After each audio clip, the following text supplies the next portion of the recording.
घरात अहो, तुम्ही तेल जर मीठ घरात- पासून अक्क आहे. तुम्ही जर घरात पुरवलं असतं ना तर आता मला कामाला जायची वेळ आली नसती. मग कळलं नको का? जाऊ म्हणले ना तुला.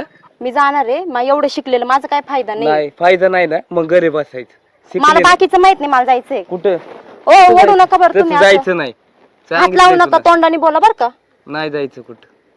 काय नाही जात, तुम्ही जर मला कामाला जाऊन दिलं नाही ना तर मी जाते मग आई वडिलांकडे निघून. काय आणि तसे पण माझे मी बाबा बघतो कशी जाते तू तिकडे.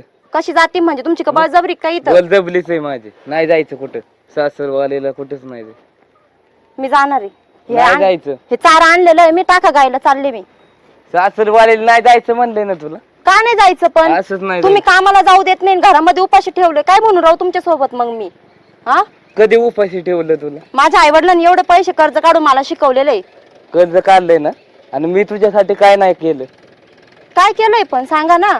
किती काय केलंय तरी म्हणते काय केलंय. काहीच नाही केलंय. तुला सांगितलेलं कळतं का.